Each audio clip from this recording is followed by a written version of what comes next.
Shah Rukh Khan maintains a level of recognition in corners of the world that typically ignore Western media entirely.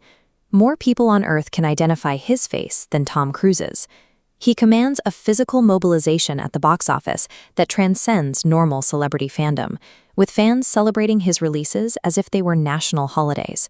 This global footprint was built through a relentless appetite for high-stakes professional risk. In 1989, a grieving boy from Delhi took a television role in the military series Fauji. Shah Rukh Khan later admitted he threw himself into work as a way to escape the pain of his mother's death. In the early 90s, Bollywood was a walled garden. The industry was guarded by connected dynasties and defined by leading men who maintained safe, squeaky clean personas. Khan's strategy for infiltration was to actively seek out dark, villainous roles in films like Dar, Bazigar, and Anjam, characters established stars avoided to protect their reputations. This strategy earned him consecutive Filmfare Awards for both Best Actor and Best Villain, establishing a new archetype for the mainstream Indian cinema, the anti-hero.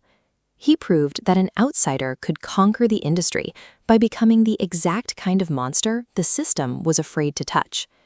In 1995, he shifted tactics, trading the psychopath for the ultimate romantic lead in Dilwale Dulhania Le Jayenge. This pivot gave him a dominant share of the romantic blockbuster genre, fueled by hits like Kuch Kuch Hota Hai and Dil To Pagal Hai. He leveraged this commercial power by founding his own production houses, Dreams Unlimited and later Red Chillies Entertainment, to control the economics behind his fame. By securing the financial side of his career, he effectively removed the industry's ability to dictate his creative choices. Tracking his commercial performance reveals a pattern. At the peak of financial safety, he self-disrupts with projects the market isn't prepared for. These red spikes, representing films like Dil Se and Swades, were commercial flops that became his most revered artistic achievements. He continued to push boundaries with Fan, playing his own obsessed stalker without a female lead, and Zero, where he used experimental VFX to physically transform his appearance. The financial mechanism is deliberate. He uses the profits from massive hits like Chennai Express to absorb the inevitable losses from high-risk experiments like Raw 1.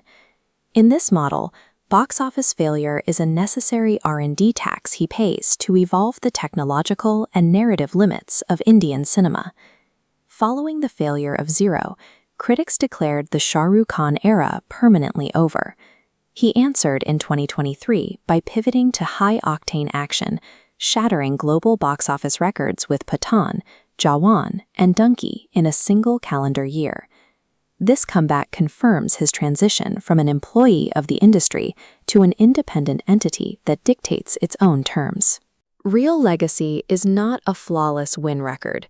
It is the persistence of a gambler who knows that a willingness to lose big is the only way to eventually own the house.